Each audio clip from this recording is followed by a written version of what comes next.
I remember the exact moment. Everything changed, though I couldn't have known it then. It was a Thursday night in October, the kind where the rain sounds like fingers tapping against glass, persistent and deliberate. Our dorm room felt smaller than usual, wrapped in that particular quiet that comes when the rest of the world has settled into sleep and you're left with just the hum of the radiator and the distant murmur of someone's television bleeding through thin walls. Isaiah was stretched out on our second-hand couch, the one we dragged up 3 flights of stairs at the beginning of the semester. His legs were folded beneath him, and he'd claimed the remote control like it was his birthright, scrolling through Netflix with the kind of lazy precision that suggested he wasn't really looking for anything specific, just the ritual of looking. I was sitting beside him, close enough that our shoulders touched when either of us shifted, close enough that I could smell the faint trace of his shampoo, something clean and unremarkable that somehow made my chest tighten in ways I tried not to think about. We've been doing this dance for months now, these late-night sessions that masqueraded as casual friendship but felt heavier than that, weighted with something I couldn't name. The screen flickered blue light across our faces as Isaiah paused on some action movie neither of us had seen. He made a non-committal sound, the kind that meant he was considering it, and I found myself watching him instead of the screen. The way his eyebrows drew together slightly when he concentrated. The way his mouth curved at the corner when something amused him, even when he didn't laugh out loud. It wasn't the first time I caught myself staring, but it was the first time I felt the danger in it so acutely. He pressed play without asking what I thought, which was typical. Isaiah moved through the world assuming agreement, assuming welcome, and somehow it always worked out for him. People gravitated toward his certainty, his easy confidence. I was no exception, though I told myself it was just friendship, just the natural magnetism of someone who knew how to take up space without apologizing for it. The opening credits rolled, all explosions and dramatic music, but I wasn't following the plot. I was hyper-aware of the way Isaiah had let his hand fall between us on the couch cushion, fingers relaxed and open. His other hand held the remote loosely, thumb occasionally brushing the volume button when the dialogue got too quiet. The rain picked up outside, drumming harder against the window. Our room was on the 3rd floor, and sometimes during storms like this, it felt like we were suspended above the rest of campus, isolated in our own small world. The heating system in our building was unreliable at best, and tonight it seemed to be taking a break entirely. I could see my breath in small puffs when I exhaled, though I tried to hide it.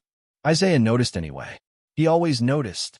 Without a word, he reached for the blanket we kept folded over the back of the couch, the soft gray throw that had somehow become as essential to our movie nights as the popcorn we never actually made. He shook it out and draped it over both of us, his movements casual but deliberate.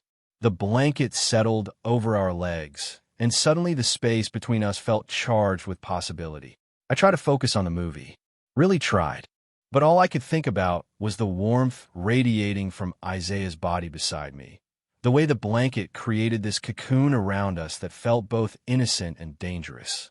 His leg was pressed against mine now, just barely, but enough that I was acutely aware of every small movement he made. On screen, the protagonist was chasing someone through narrow alleyways, all shaky camera work and urgent music. I could feel Isaiah settling deeper into the couch, his body relaxing in that unconscious way that suggested he was actually getting invested in the plot. I envied his ability to be present, to let himself sink into the moment without the constant background hum of overthinking that seemed to follow me everywhere. Halfway through the first act, something shifted. It was subtle at first, so subtle I almost convinced myself I was imagining it. Isaiah's hand, which had been resting casually on the couch between us, moved just slightly. Not enough to be obvious, not enough to call attention to itself, but enough that his knuckles brushed against my thigh through the blanket. I froze, every muscle in my body suddenly hyper-aware. It could have been accidental. Should have been accidental. The couch wasn't that big, and we were both tall enough that personal space was always a negotiation. But something about the way he didn't immediately pull away made my pulse quicken. The movie continued, explosions and witty one-liners filling the room, but I wasn't hearing any of it anymore. All my attention had narrowed to that small point of contact, the place where his hand rested against my leg. I could feel the warmth of his skin through the fabric, could sense the careful stillness in his posture that suggested he was as aware of the contact as I was. Minutes passed. Long, suspended minutes where neither of us moved. Neither of us acknowledged what was happening. I stared at the screen without seeing it, my mind racing through possibilities and explanations and justifications. Isaiah's breathing was steady beside me, but there was something different about it, something more controlled than usual. And then, with the same casual deliberateness he'd used to adjust the blanket, Isaiah moved his hand again. This time there was no mistaking the intention. His fingers found mine in the space between us, and instead of the brief, accidental contact I might have expected, he threaded our fingers together with a slow certainty that made my heart stop completely. I couldn't breathe, couldn't think, couldn't do anything but stare down at our joined hands beneath the blanket, trying to process what was happening. This wasn't accidental. This wasn't casual. This was Isaiah, my best friend, my roommate, the person I'd been careful not to want too much, deliberately taking my hand like it was the most natural thing in the world. When I finally looked up at him, he was watching me. Not the movie, not the rain-streaked window, but me. His expression was unreadable in the blue light from the television, but there was something in his eyes that I'd never seen before. Something vulnerable and determined at the same time. He smiled then, slow and deliberate. And it was a smile that seemed to say everything we'd never spoken aloud. Yes, I meant to do that. Yes, I want you to notice. Yes, this matters. The movie played on, forgotten. The rain continued its rhythm against the glass. And in the small, warm space beneath the blanket, Isaiah's fingers stayed, laced with mine, solid and real and impossible to explain away. That smile haunted me for weeks afterward. But to understand why it mattered so much, you have to understand who we were before that moment. Who I was, and who Isaiah had always been in the careful architecture of my life. I was the kind of person who built routines like fortresses. Wake up at 7:15, coffee black, 2 pieces of toast with nothing on them, because I never remembered to buy butter. Introduction to psychology at 9, modern European history at 11. Lunch alone in the corner booth at the student union, where I could watch people without having to engage with them. The gym at 3, when most people were in class, and the weight room felt less like a social experiment. Dinner, homework, and then these nights with Isaiah that had become as essential to my survival as breathing. I liked the predictability of it. I liked knowing what to expect from each day, each interaction, each carefully calibrated relationship. I'd learned early that expectations were dangerous things, that wanting too much from people usually meant ending up with nothing at all. So I kept my friendships light, surface level, the kind where everyone could leave whenever they wanted without causing too much damage. Isaiah had never fit that model, and maybe that should have been my first warning. He moved through campus like he owned it, all easy confidence and casual charm. People gravitated toward him in lecture halls, at parties, in the dining hall, where he'd somehow end up at the center of tables full of people I'd never seen him talk to before. He had this way of making everyone feel like they were part of some inside joke, some exclusive club that existed only in his presence. The girlfriends came and went with predictable regularity. Sarah from his communications class, who laughed too loudly at everything he said. Emma, the psychology major who left her textbooks in our room and never came back for them. Jessica, who I only met once when she showed up at our door wearing one of his hoodies, looking like she belonged there in a way that made my chest tighten with something I refused to name. I'd listen to him talk about them sometimes, late at night, when we were both procrastinating on assignments that were due the next morning. He described their dates with the kind of casual detail that suggested they mattered to him, but not too much. Dinner at that Italian place downtown. A movie at the theater in the mall. The kind of normal, heterosexual courtship ritual that looked nothing like the way we spent our evenings together. But when it was just the two of us, Isaiah became someone different. Quieter, more thoughtful. He'd ask questions about my classes, about the books I was reading, about the thoughts I kept mostly to myself. He'd listen to my answers with the kind of attention that made me feel like I was the only person in the world worth hearing from. Our apartment was a study in comfortable dysfunction. Laundry lived in permanent piles on the floor because neither of us had ever developed the habit of putting clothes away immediately. Pizza boxes accumulated on the kitchen counter until one of us finally admitted defeat and dealt with them. The couch had a permanent indent where we sat every night, and the coffee table was scarred with water rings from all the mugs we forgot to use coasters for. It wasn't much to look at, but it felt like sanctuary. The walls were thin enough that we could hear our neighbors' conversations, their arguments, their late-night phone calls home. But somehow our space felt separate from all of that, insulated by the particular intimacy that comes from sharing the mundane details of daily existence with another person. The smell of rain through our perpetually cracked window had become as familiar as Isaiah's presence on the other end of the couch. We'd stopped bothering to fix the windows sometime in September when we realized we both liked the sound of weather happening outside while we stayed warm and dry inside. It made the room feel more alive, more connected to the world beyond our walls while still maintaining its essential privacy. I should have noticed the way things were changing between us. The way Isaiah had started sitting closer during our movie nights, close enough that I could feel the heat radiating from his skin. The way he'd begun to linger when our hands brushed reaching for the remote or the blanket or the water bottle we shared without thinking about it. The way his laughter had gotten softer, more private, like he was sharing something with me that he didn't share with anyone else. But I was good at not noticing things that might complicate my carefully ordered world. I was good at explaining away the moments when Isaiah's attention felt different, more weighted, more intentional than simple friendship required. I'd perfected the art of telling myself that the electricity I felt during our casual touches was entirely one-sided, entirely my problem to manage. Looking back now, I can see how naive that was. How much energy I was spending on not seeing what was right in front of me. Because Isaiah had never been subtle about anything else in his life, had never been the kind of person to hide his intentions or second-guess his desires. If I'd been paying attention, really paying attention, I would have noticed that he'd started watching me more than he watched our movies.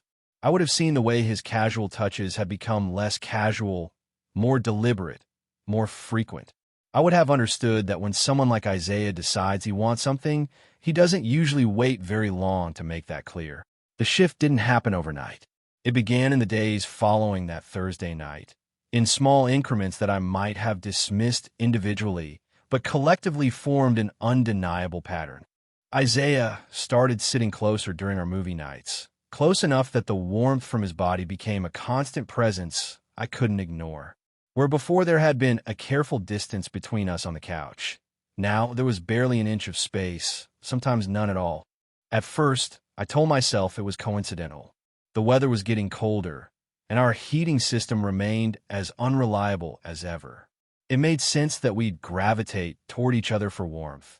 That personal space would become a luxury we couldn't afford when the alternative was freezing through another episode of whatever series we were binge-watching that week. But then Isaiah began doing things that had nothing to do with temperature. During a particularly slow documentary about ocean life that neither of us was really watching, he let his head drift sideways until it was resting against my shoulder.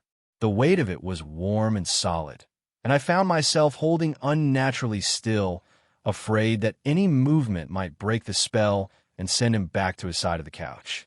He stayed there for the entire remaining hour, and when the credits rolled, he didn't apologize or make a joke about it. He simply lifted his head, stretched like it was the most natural thing in the world, and asked what we should watch next. A few nights later, during some forgettable action movie filled with car chases and explosions, Isaiah stretched his legs out and draped them casually across my lap. Again, he did it without preamble, without asking permission, as if it had always been part of our routine. His legs were heavy and warm across my thighs, and I could feel the muscle and bone of him through his sweatpants. I kept my hands carefully positioned on the armrest and the couch cushion, afraid to touch him back, afraid of what it might mean if I let my hands rest naturally where they wanted to go. He seemed completely at ease with these new configurations, scrolling through his phone during commercial breaks, or reaching for his water bottle without any self-consciousness about the contact between us. But I caught him watching me, sometimes in my peripheral vision, his gaze lingering on my face when he thought I wasn't paying attention. When I turned to look at him directly, he'd already be looking at the screen, but there was something different in his expression, something more focused and intentional than our usual casual companionship. The touching escalated gradually, each new development building on the last, until I began to wonder if I was losing my mind. Isaiah would reach across me for the remote instead of asking me to hand it to him, his chest pressing briefly against my arm. He'd adjust the blanket we shared with movements that seemed to require more contact than strictly necessary, his hands brushing against my legs or my waist in ways that made my breath catch. He started playing with my hair during particularly boring parts of movies, running his fingers through it absently, as if it were something he'd always done. None of it felt accidental. That was the thing that kept me awake at night, staring at the ceiling while Isaiah slept peacefully in his bed across the room. Each touch, each casual invasion of my personal space felt deliberate and considered.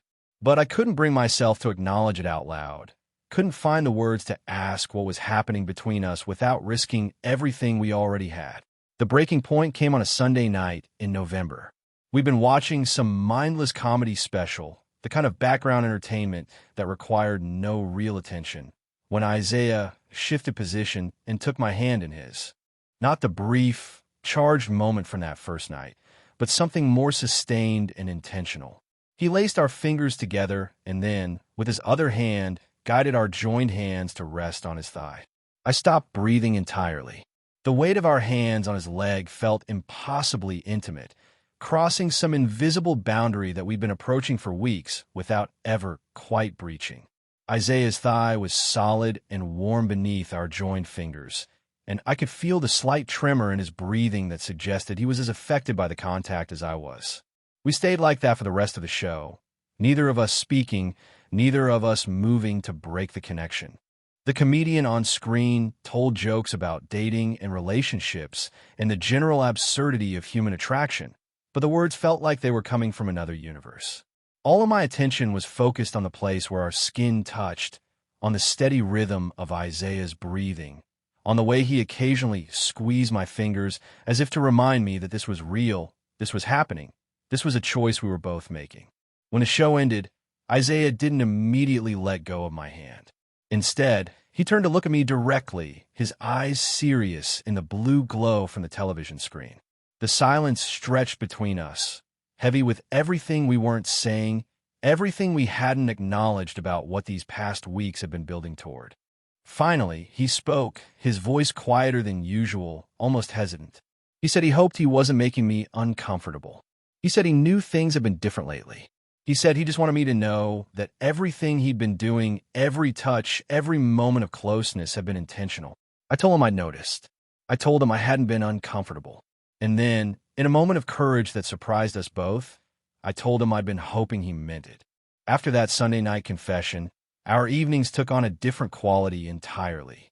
The admission hung in the air between us like a bridge we'd finally decided to cross, and suddenly everything we did felt charged with new meaning.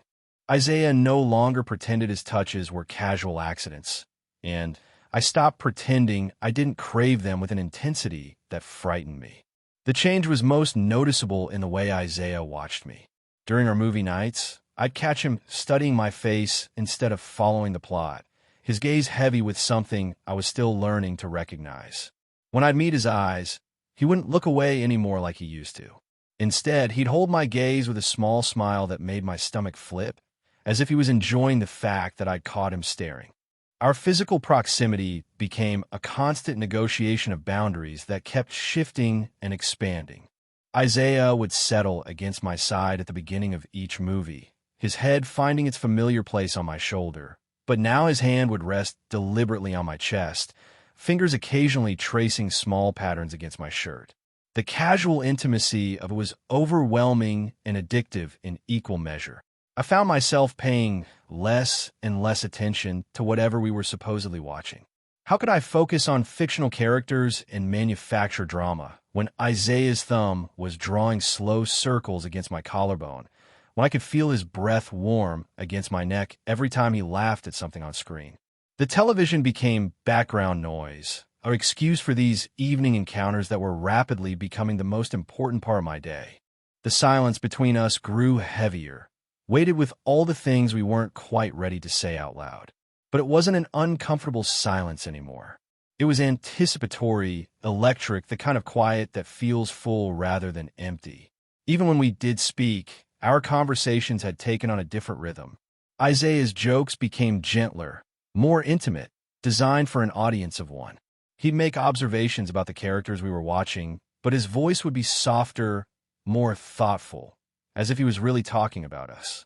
One night, during a particularly tedious romantic comedy that neither of us had chosen but somehow ended up watching, Isaiah shifted so that he was facing me more directly on the couch.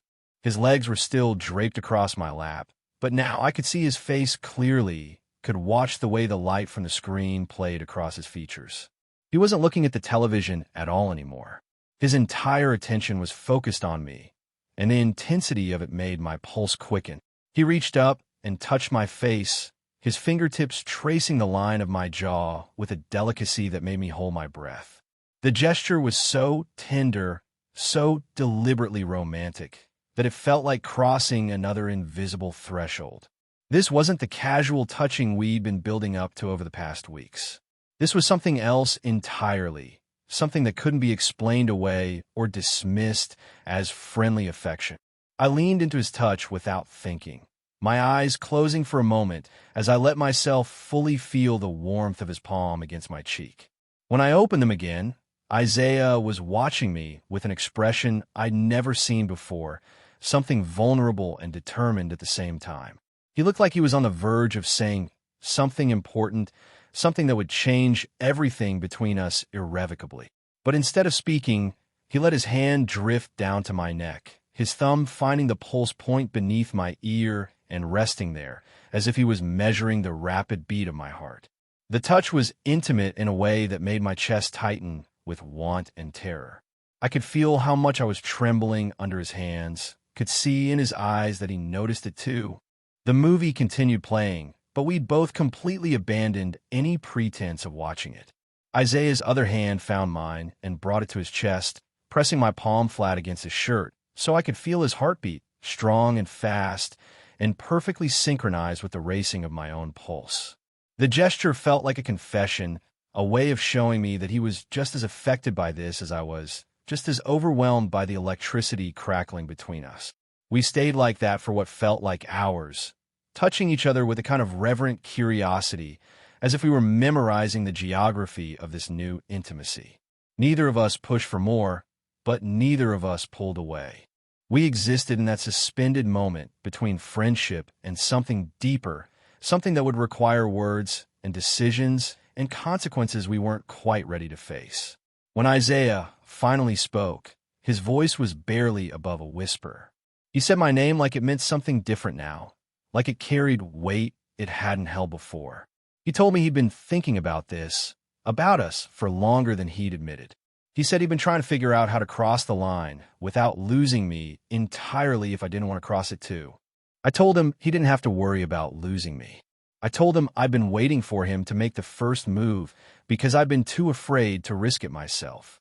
And then, in a moment of clarity that surprised us both, I told him I wanted to see where this led us, even if it meant everything between us would be different from now on. The smile that spread across Isaiah's face was worth every moment of uncertainty that had brought us to this point. That smile stayed with me for days, but it also brought something I hadn't anticipated, a need to understand. The intensity of what was happening between us felt too significant to let remain unspoken, too powerful to exist only in the language of touches and meaningful looks. I found myself replaying that first night over and over, try to pinpoint the exact moment when everything shifted, trying to understand what had been in Isaiah's mind when he made that first deliberate move. The question burned in me for nearly a week before I finally found the courage to ask it. We were in our usual positions on the couch, some documentary about space exploration providing ambient light, and sound, while Isaiah traced lazy patterns on my arm with his fingertips. The intimacy between us had become so natural that I sometimes forgot how extraordinary it was, how completely it had altered the fundamental nature of our friendship. But tonight, the weight of my unasked question made it impossible to lose myself in the comfortable routine of our closeness. I could feel Isaiah's attention shift when my breathing changed, when the relaxed ease I usually found in his presence gave way to nervous energy. He lifted his head from my shoulder and looked at me with the kind of focused concern that still surprised me with its intensity. I started to speak, then stopped, then started again. The words felt clumsy and inadequate for what I was trying to understand. Finally, I managed to ask the question that had been haunting me. Why did you do that? That night with my hand. What made you decide to stop pretending it was all accidental? The question hung in the air between us, and I watched Isaiah's expression shift as he considered his answer. He was quiet for a long time, his jaw tight with what looked like internal debate. His gaze drifted to the television screen, but I could tell he wasn't seeing whatever images were playing there. He was somewhere else entirely, maybe back in that moment I was asking him to explain. When he finally spoke, his voice was different than usual. Smaller, somehow more uncertain. He told me he'd been wrestling with it for weeks before that night, maybe longer than he'd wanted to admit. He said he'd been watching me during our movie nights, noticing things he hadn't let himself notice before. The way I'd go very still when he sat close to me. The way my breathing would change when our hands accidentally touched. The way I'd look at him sometimes when I thought he wasn't paying attention. He paused then, running his hand through his hair in a gesture I recognized as nervous habit. He said he'd started to wonder if what he was feeling wasn't entirely one-sided, but he couldn't be sure.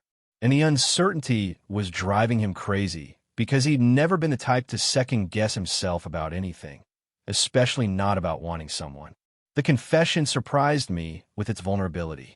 Isaiah had always seemed so confident, so sure of his place in the world and his effect on other people. Hearing him admit to doubt, to the same kind of anxious overthinking that had been consuming me, made something in my chest loosen with relief. He continued talking, his words coming faster now, as if saying them out loud was making them easier to access. He told me about the night he'd finally decided to stop wondering and start finding out. He'd been sitting next to me, supposedly watching some action movie neither of us cared about, when he realized he was spending more time studying the side of my face than following the plot. He'd been thinking about what it would feel like to touch me intentionally, not accidentally, not in ways he could explain away later if things went badly. He said the moment when he'd moved my hand to his thigh had been both calculated and impulsive. Calculated because he'd been planning something like it for days, working up the courage to make some kind of definitive gesture. Impulsive because when the opportunity presented itself, he'd acted before he could talk himself out of it.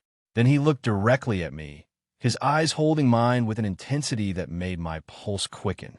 He said he'd done it because he wanted to, and because he'd wanted me to know he meant it.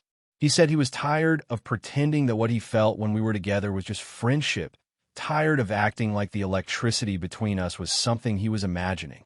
The honesty in his voice was devastating and liberating at the same time. This wasn't casual experimentation or confused impulses. This was Isaiah telling me that his feelings were as real and specific and overwhelming as mine had been all along. He reached for my hand as he spoke, threading our fingers together with the same deliberate intention he'd shown that first night.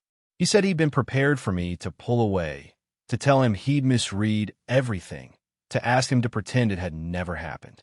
But when I hadn't done any of those things, when I'd let him keep touching me and had looked at him like I understood what he was offering, he'd known he was right to take the risk. I told him I was glad he'd taken it. I told him I'd been hoping someone would be brave enough to acknowledge what was happening between us, and I was grateful it had been him. I told him that night had changed everything for me, had given me permission to want things I'd been afraid to want. The relief in his expression was unmistakable, as if he'd been holding his breath for weeks and could finally exhale. The relief in Isaiah's expression was beautiful to witness, but it also seemed to unlock something in him that had been carefully restrained until that moment. The vulnerability he'd shown in explaining his motivations gave way to something bolder, more determined. He shifted closer to me on the couch, close enough that I could see the flecks of gold in his brown eyes, close enough that his breath was warm against my skin when he spoke. His voice dropped to barely above a whisper, taking on a quality I'd never heard before. Raw and honest in a way that made my chest tighten with anticipation. He told me he'd been careful for weeks, trying to read my reactions, trying not to push too far too fast. He said he'd been terrified of misunderstanding what I wanted, of assuming too much and destroying whatever chance we might have had. But now, with our confessions hanging in the air between us, he seemed to be weighing different risks. His hand moved to cup my face, thumb tracing the line of my cheekbone with a tenderness that made my breathing shallow. He searched my expression for something, some sign, or permission I wasn't sure how to give but desperately wanted to offer. Then he asked the question that changed everything. His voice was steady despite the tremor I could feel in his hand against my skin. He said if this was going to ruin everything between us, if I had any doubt about crossing this line, I should tell him to stop now. He said once we moved forward from this moment, once we acknowledged what this was becoming, there wouldn't be any going back to the way things used to be. The weight of the choice settled over me like a physical presence. This was it, the moment when we either stepped fully into whatever this connection was or found a way to retreat back to safer ground. I could see in Isaiah's eyes that he was prepared for either answer, but I could also see how much he was hoping for one response in particular. I realized I'd been holding my breath, suspended between fear and want in equal measure. The fear was familiar by now, the same anxious voice that had been warning me for months about the dangers of wanting too much from someone who might not want the same things back. But the want was stronger, more immediate, more honest than any of my carefully constructed defenses. I didn't say stop. Instead, I let my hand move to cover his where it rested against my cheek, pressing his palm more firmly against my skin. The gesture was small, but unmistakable, a physical answer to his question that felt more honest than any words I could have offered. I watched something shift in his expression, saw the exact moment when he understood that I was choosing this, choosing him, choosing us. What happened next felt both inevitable and miraculous. Isaiah moved closer, eliminating the last few inches of space between us, and I let him. More than let him, I met him halfway, my other hand finding the back of his neck, fingers threading through the soft hair at his nape. The anticipation that had been building between us for weeks crystallized into this single moment of connection. When our foreheads touched, I could feel the tremor in both our breathing, the shared recognition that we were about to cross a threshold we'd been approaching so carefully for so long. This close, I could count his eyelashes, could see the slight flush across his cheekbones, could feel the warmth radiating from his skin.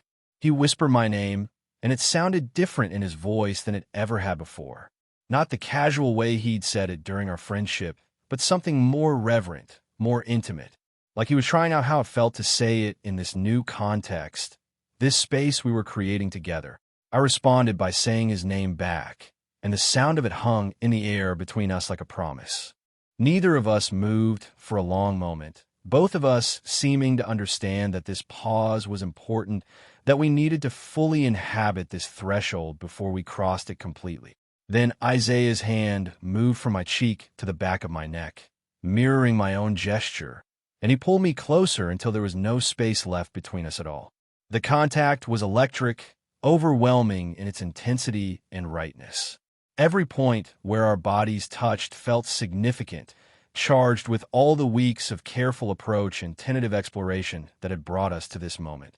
I could feel his heartbeat against my chest, rapid and strong, perfectly synchronized with my own racing pulse. The realization that he was as affected by this as I was, as overwhelmed and exhilarated and terrified, made something in my chest expand with tenderness and gratitude. We stayed like that, holding each other in the blue glow from the forgotten television, both of us seeming to understand that this moment deserved to be savored. This was the moment when everything changed irrevocably, when we stopped being just friends and became something new, something neither of us had words for yet, but both of us recognized as precious and fragile and worth protecting. The documentary continued, playing in the background, something about distant galaxies and the vastness of space, but all of my attention was focused on this small, warm corner of the universe where Isaiah and I had finally found the courage to stop pretending we were anything other than what we'd always been meant to become. For the first time in weeks, neither of us was watching the screen at all. Time moved differently after that. The documentary about distant galaxies played on, its narrator describing the birth and death of stars in a voice that seemed to come from another dimension entirely.